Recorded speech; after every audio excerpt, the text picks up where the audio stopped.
নমস্কার বন্ধুরা, আজ 18ই সেপ্টেম্বর 2024, সময় 11:30টার মতো। আর একটু বাদেই 19শে সেপ্টেম্বর আসতে চলেছে। আমি যখন এই ভিডিও করছি এখনো দ্বিতীয়বার যে নবান্নতে একবার গিয়ে তো আমাদের জুনিয়র ডাক্তাররা ফিরে এসেছিল। আজকে গেছেন, আজকে মুখ্যমন্ত্রীর সঙ্গে নয়, মুখ্য সচিবের সঙ্গে কথা হওয়ার কথা, মাননীয় মুখ্য সচিবের সাথে কথা বলার জন্য। এবং যতদূর আমি জানি এবং যতদূর তারা সাংবাদিক সম্মেলন করে বলেছে যে ওদের যে 5টি দাবি ছিল তার মধ্যে 4 এবং 5 এই দুটি দফা দাবি নিয়ে আলোচনা হবে। 1 নম্বরটা জাস্টিস ফর অভয়া, সেটা তো সিবিআই এর হাতে, সেটা নিয়ে কোনো কথা হবে না। বা বাকি যে দুটি ডিমান্ড ছিল সেই অনুযায়ী পুলিশ প্রশাসনের লোককে এবং সরকার যে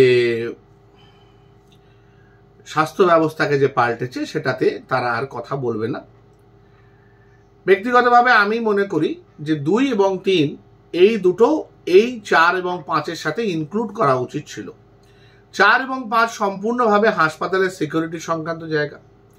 এবার এখানে 2 আর 3 ছিল, একটা হচ্ছে সিপির অপসারণ এবং ডিসি নর্থের অপসারণ, যেটা করা হয়েছে।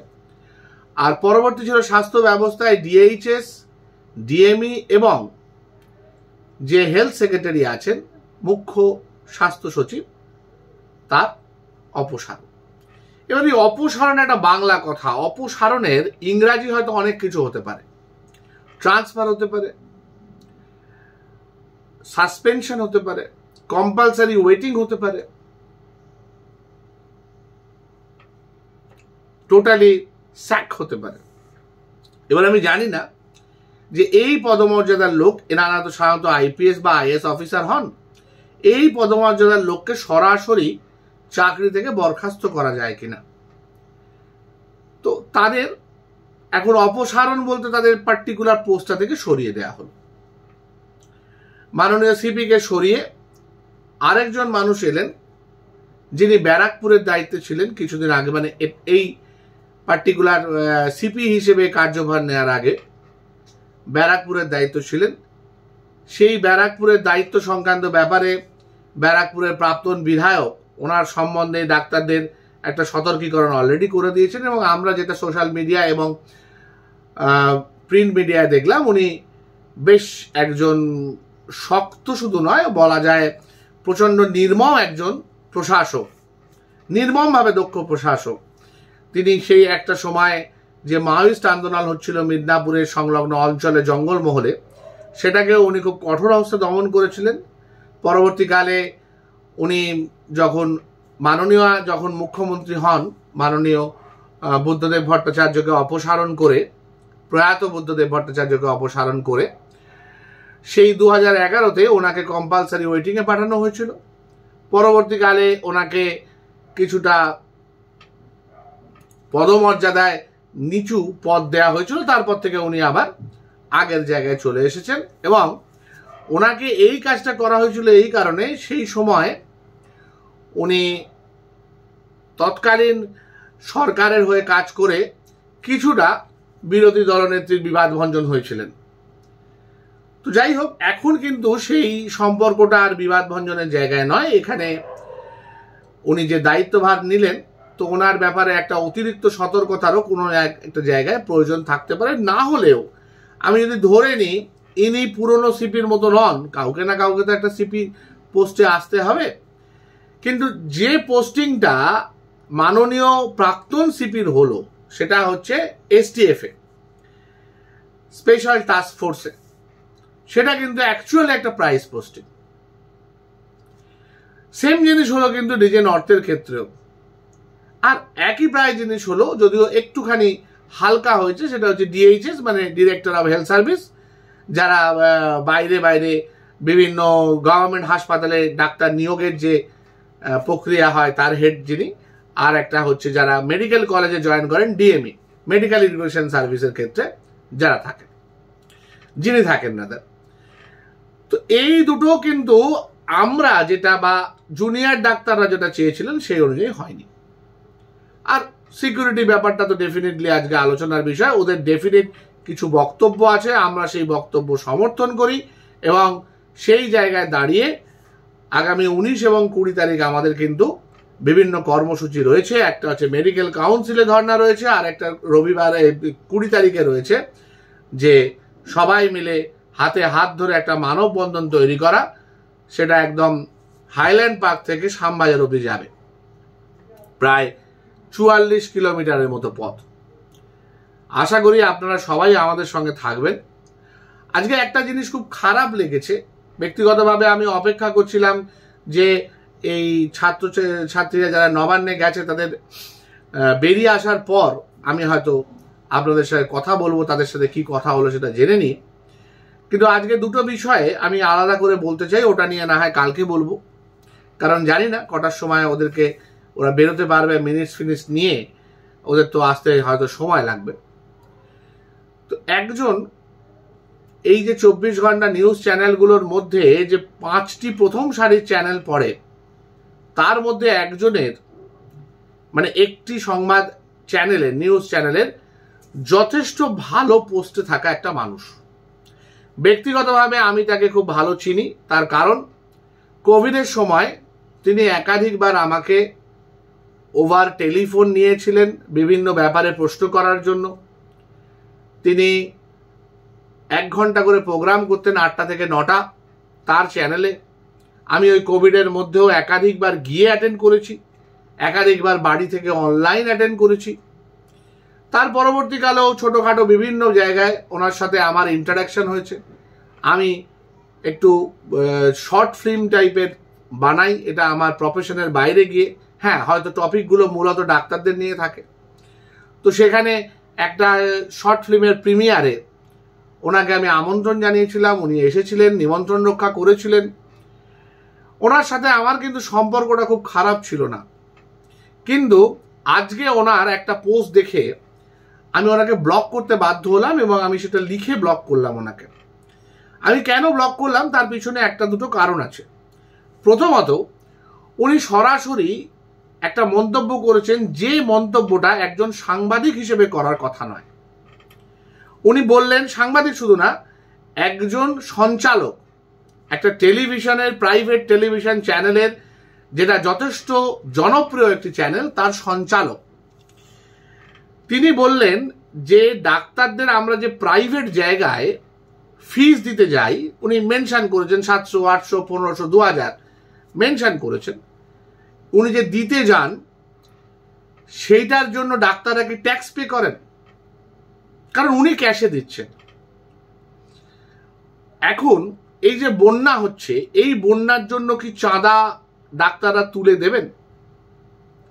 আমি না ওনার কথাটা বিশ্বাস করুন বুঝতে পারলাম না। হ্যাঁ, হতে পারে যে চ্যানেলটি উনি সঞ্চালক সম্পাদনা করেন সেটা একটু শাসক ঘেঁষা চ্যানেল, সেটা আমরা দেখতে পাই, বুঝতে পারি।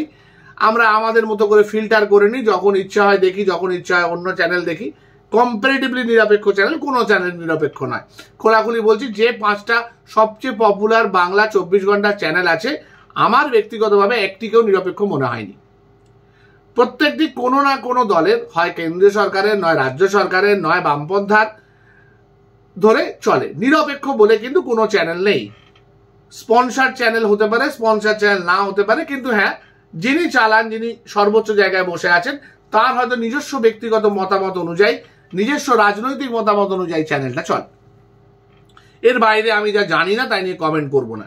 কিন্তু আমার বলতে খারাপ লাগে, উনি হয়তো জিনিসটা জানেন বা জানতে পারেন চাইলে, যেহেতু আমরা ওনার সেদিক থেকে কার বন্ধুর মতোই হয়ে গেছি, আমরা ওনার খুব কাছের মানুষই বলা যায়। আমাদের চাইলেই ফোন করে ভেরিফাই করতে পারতেন আমি একটা প্রাইভেট হসপিটালে কাজ করি, আমি কিভাবে মাইনে পাই, উনি নিশ্চয়ই বলতে পারতেন, জিজ্ঞেস করতে পারতেন। অ্যাটলিস্ট আমি বলে দিতাম, আমার কোনো লুকোছুপি নেই। চাইলে আমি ওনার পোস্টে ITR গুলোও পাঠিয়ে দিতে পারি। আমি 2015 সাল থেকে একটা বেসরকারি হাসপাতালে কাজ করি ফুল টাইম। আজকে 2024, এই 1 জানুয়ারি 10 বছর পূর্ণ হবে আমার। আমি ওখানে কনসালটেন্ট হয়ে ঢুকেছিলাম, এখন সিনিয়র কনসালটেন্ট হয়ে গেছি। আমার যা মাসে মাইনে আসে তার কত % TDS কাটা হয়, কত % সেই পার্টিকুলার হসপিটাল সোকল ভাড়া বাবদ বা মেনটেনেন্স ফি হিসেবে নেয়, আমি সেটা কিন্তু একদম ITR দিয়ে দিতে পারি। বা আমি আর যা প্রাইভেট প্র্যাকটিস করি, কারণ আমার হাসপাতালে প্রাইভেট প্র্যাকটিস অ্যালাউড আছে, শুধু এটুকু বলা হয় যে আমি বাইরে অ্যাডমিশন করতে পারবো না, আমি অ্যাডমিশন করি না বাইরে, এবং সেটা দায়িত্ব নিয়ে বলতে পারি। উনি চাইলে ওনার যে সাংবাদিকরা আছেন সেটা থেকে দেখে নিতে পারেন। প্রত্যেকটা জায়গা থেকে আমার TDS কেটে আমি পেমেন্ট নিই। সুতরাং আমি জোর দিয়ে বলতে পারি আমি জীবনে অন্তত 1 পয়সা ট্যাক্স ফাঁকি দিইনি, বাকিরা বলতে পারবে কিনা জানি না। সুতরাং দায়িত্ব নিয়ে বলতে পারি আমার প্রাইভেট হসপিটালে এবং আমার আজ পর্যন্ত কাজ করা যে কটা প্রাইভেট হসপিটাল, সে দুর্গাপুরের মিশন হাসপাতাল থেকে শুরু হতে পারে, প্রতিটা জায়গায় ট্যাক্স কেটে আমাদের পে করা হয়। এবার সেই পার্টিকুলার হাসপাতাল সেই ট্যাক্সটা নিশ্চয়ই আমি 100% শিওর সরকারকে দিয়ে থাকে, কারণ এই জায়গাটা একদম স্বচ্ছ, যেহেতু এটা ইনকাম ট্যাক্সের আওতায় পড়ে। এবং ইনকাম ট্যাক্সে আজকে যা রুলস হয়ে গেছে তাতে প্রচন্ড কড়াকড়ি রয়েছে। সুতরাং উনি এই কথাটা কেন বললেন আমি বুঝতে পারলাম না। হ্যাঁ, উনি হয়তো কিছু একদম প্রাইভেট ডাক্তারের কথা বলেছেন যারা বাড়ির আশেপাশে সংলগ্ন চেম্বারে বিকেলে প্র্যাকটিস করেন এবং ক্যাশে নিজেরা ফিস নেন, এরকম কিছু ডাক্তার আছেন এখনো, এবং তাদের হয়তো এরকম হতে পারে। কিন্তু এই যে কমেন্টটা একটা এমন মানুষের কাছ থেকে এলো, যে মানুষটা একটা সঞ্চালক একটা চ্যানেলের, এই জায়গাটা কিন্তু আমাকে খুব পীড়া দিল, খুব কষ্ট দিল। আমার নিজের একটা শিক্ষার দিক থেকে এই বায়াসটা এবং এই ভুলটা আসার কথা নয়।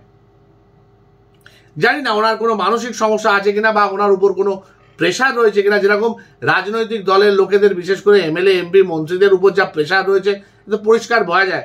নাহলে অত বর্ষিয়ার নেতা, হ্যাঁ, দমদমের বর্তমান সাংসদ, হ্যাঁ, তিনি যদি আজকে এই সমস্ত কথা বলেন, এতদিন ধরে রাজনীতি করে আসা, সংগ্রাম করে আসা একটা মানুষ, তাহলে তো সবাই বলতে পারে যে উনিও তো নারদায় হাতে পয়সা নিয়েছেন, একদম পরিষ্কার দেখা গেছে। তো আমরা তো সেটা বলছি না, আমরা তো কখনো ওনার কাছে এই অ্যালিগেশন দিচ্ছি না, কারণ এই দুটোর মধ্যে কোনো মিলই নেই। এই মিলটা কেন ঘটাতে চাইছে বুঝতে পারছি না। আর এই যে বলছেন যে বন্যা ত্রাণের টাকা আমরা চাঁদা তুলে দেবো কিনা, এইটা কি মূর্খতা হলো আমি বুঝতে পারলাম না। বন্যা ত্রাণের জন্য একটা ন্যাশনাল ডিজাস্টার ম্যানেজমেন্ট ফোর্স রয়েছে, নিয়মিত কেন্দ্র সরকার থেকে টাকা আসে, একটা ফোর্স টাস্ক ফোর্স বানানো আছে যারা কাজ করে, এবং উনি সেটা খুব ভালো করে জানেন। আমার ধারণা উনি উনি খাস খবরের সময় থেকে রয়েছেন। খাস খবর যে সময় বোধহয় 92 না ওই 98-99 সালে যখন DD2 শুরু হয়, তখন খাস খবর প্রচন্ড জনপ্রিয় হয়েছিল। উনি সেই খাস খবরে পর্যন্ত পড়তেন। উনি এতদিনকার সাংবাদিক, এতদিনকার সঞ্চালক, উনি কিভাবে এই কথাটা বললেন আমি বুঝতে পারলাম না। বন্যা ম্যানেজমেন্টের জন্য কখনো চাঁদা তোলা হয়? আমরা আমফানে দিয়েছি স্যার, আমরা আমফানে যথেষ্ট করেছি, এবং আপনি আপনার যদি আর্কাইভ থাকে গিয়ে দেখবেন, আপনি নিজেও সেই আর্কাইভে আমাদের দেখিয়েছেন যে আমরা কিভাবে আমফানে গিয়ে ফ্রিতে ক্যাম্প করেছি, এখনো করব। যদি কোথাও বন্যার্তদের স্বাস্থ্যের জন্য কোনো প্রয়োজন হয় এবং সরকার থেকে আমাদের কাছে কোনো আবেদন আসে, আমরা নিশ্চয়ই যাব, 100% যাব। বিশ্বাস করুন, 1 পয়সা নেব না ওখানে গিয়ে, এবং আমাদের যেটুকু সামর্থ্য আমরা নিয়ে যাব, এটুকু আপনাকে গ্যারেন্টি দিতে পারি।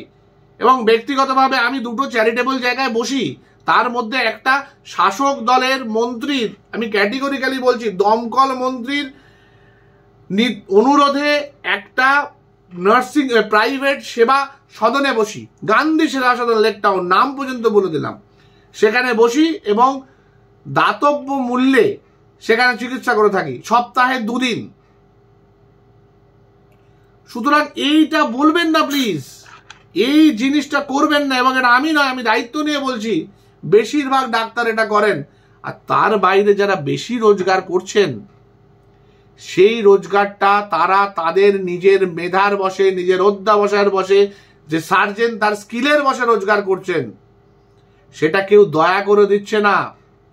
আমাদের এই প্রাইভেট হাসপাতালগুলোতে এই যে হিউজ অ্যামাউন্ট যে বিলিংগুলো হয়, তার একটা ছোট্ট অ্যামাউন্ট পান ডাক্তাররা। আপনি দেখবেন কনসালটেশন চার্জ কত রয়েছে। আপনি তো সরকারি হাসপাতালে ভর্তি হন না, আপনার পরিবারের কেউ সুস্থ অসুস্থ যদি কখনো হাসপাতালে ভর্তি হন প্রাইভেট নার্সিং হোমে, ভগবান না করুক, আপনি ওখানে দেখবেন যে কনসালটেশন কত আছে। ডাক্তারবাবুদের জন্য কতটা বরাদ্দ আছে সেটা দেখলেই আপনি বুঝতে পারবেন। বেশিরভাগ সময় সেটা মোট বিলের 1/20 পর্যন্ত হয় না। এমনও হয়েছে আমার হসপিটালে 5 লাখ টাকা পেশেন্টের বিল হয়, সেখানে আমার প্রাপ্য 10,000ও নয়। কারণ আমি সেই পেশেন্টটা যে 5 দিন ভর্তি ছিল, শুধু 5 দিনে আমার ফিসটুকু পেয়েছি, এবং সেটাও পেয়েছি টিডিএস কেটে। এসব কথা বলবেন না স্যার, বড্ড খারাপ শোনায়। আপনি ওই এমএলএ এমপিদের মতো অশিক্ষিত, কম শিক্ষিত, বা কি বলবো, ওই আপনি যেটা বলেছেন যে বলা হোক অমুক চাটা, বলবো না, রুচিতে বাঁধে, বিশ্বাস করুন।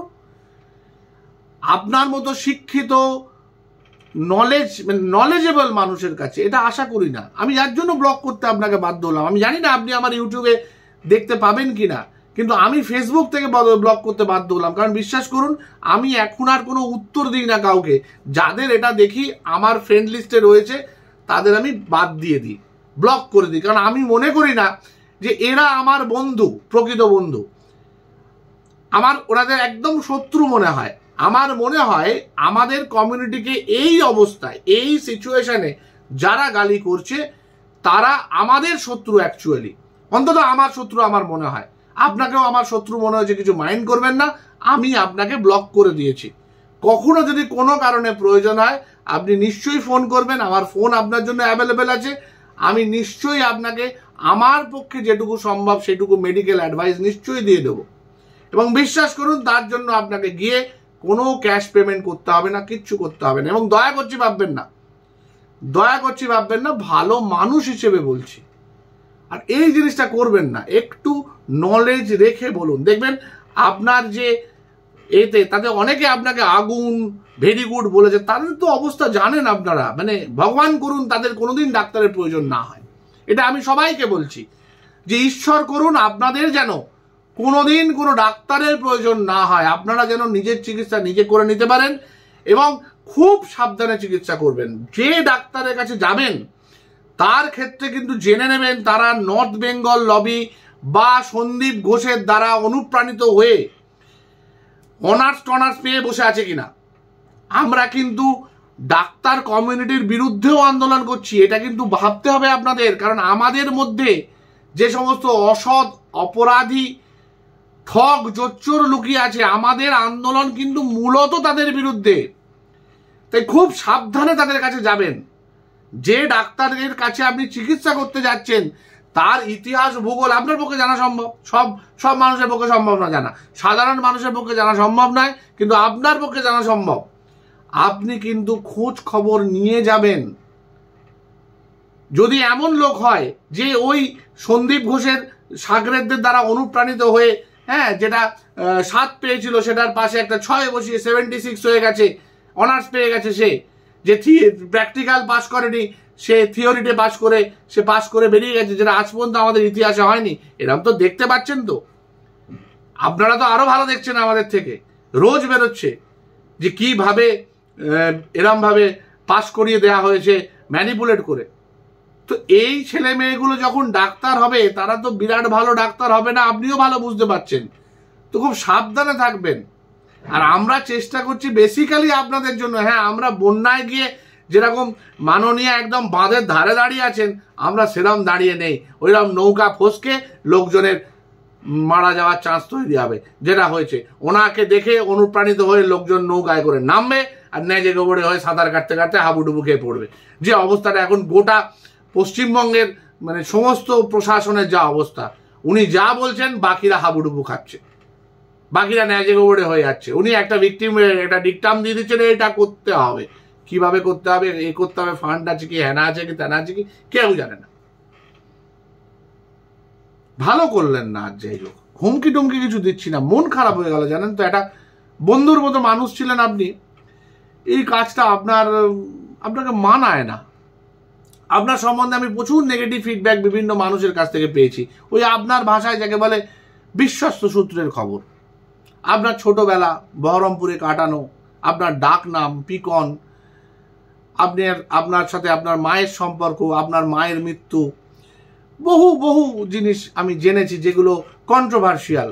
ভালো শুনিনি আপনার বিষয়ে, কিন্তু আপনার সাথে কথা বলে এবং আপনি আমাদের যে প্রোগ্রামে এসেছিলেন সেই প্রোগ্রামে এসে বলেছিলেন কিভাবে শাসন যন্ত্রের বা শাসক যন্ত্রের বদান্যতায় আপনি দীর্ঘ সময় কোনো কাজে ছিলেন না, আপনাকে বরখাস্ত করা হয়েছিল, আপনি কাজ না করে বাড়িতে বসেছিলেন, আপনার কি ভয়ঙ্কর সময় কেটেছিল। সে সময় আমরা সহানুভূতি দিয়ে আপনাকে সেই সময় ভাবতাম, জানতাম, কিন্তু আপনার কাছ থেকে এটা আশা করলাম না, সত্যি আশা করলাম না, এবং আপনার জন্য একটা গোটা ভিডিও বানাতে হবে এটা আশা করিনি। আপনি অঙ্কে কত নম্বর পেয়েছিলেন, তার ফলে পালিয়ে গেছিলেন বাড়ি থেকে, এতটা পর্যন্ত জানতাম আপনার সম্বন্ধে, কিন্তু আপনি এই কথাগুলো বলার আগে একটু হোমওয়ার্ক করে বলতে পারতেন। আমার মতো তো অনেক প্রাইভেট হাসপাতালে কাজ করে এরকম বন্ধু আপনার ছিল।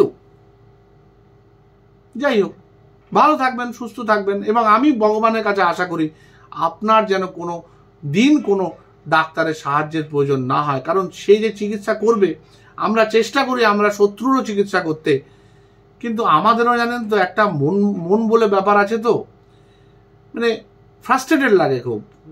মানে ধরুন আজকে যদি সন্দীপ ঘোষ আমার কাছে চিকিৎসা করতে আসে, চিকিৎসা হয়তো করবো ডেফিনেটলি, কিন্তু খুব ভালো মন নিয়ে কি করব জানি না। মানে ভগবান হয়ে উঠতে পারেনি তো এখনো, চামড়াটাও এতটা মোটা হয়ে উঠতে পারেনি। ভালো থাকবেন, ভালো থাকবেন, মানে আপনাকে অন্তত অন্য আর 5টা মানুষের থেকে বেশি চাই আপনি ভালো থাকুন, সুস্থ থাকুন। আর আজকে কিছু বলার মন নেই, মনটা বড্ড খারাপ, এরকম একটা বন্ধু বিয়োগ হয়ে রয়েছে। কালকে আবার বলবো অনেক অন্য ঘটনা নিয়ে, যেমন ধরুন এই একজন মিঠু ঘোষ বোধহয় নাম ওনার, একটা অবধি সেদিনকে স্লিপ রুমে উনি ছিলেন, সেই সময় নার্সিং স্টাফরা ছিল, তা সত্ত্বেও কিভাবে 3টের সময় এরকম একটা কাণ্ড ঘটে গেল ওই স্লিপ রুমের পাশের রুমে, সেমিনার রুমে, যেখানে সবাই জেগেছিল নাকি 1টা অবধি, এবং সেখানে তখন কেউ কাউকে দেখেনি। তারপর ধরুন যে ছেলেটিকে অপারেশনের জন্য 3:30 অবধি যার অপারেশন হয়েছে 11টা থেকে হাত এবং পায়ের, তাকে ঠেলে নিয়ে গেছিল ট্রলি সঞ্জয়, যিনি মূল অভিযুক্ত, এবং তারপর যে তাকে 37 দিন ধরে হাসপাতালে রেখে দিয়ে তারপর ছাড়া হয়েছিল। এইসব ব্যাপারগুলো নিয়ে আলোচনা করব, কিন্তু আজকে আর মন নেই এগুলো নিয়ে আলোচনা করার, বড্ড মনটা খারাপ হয়ে গেল।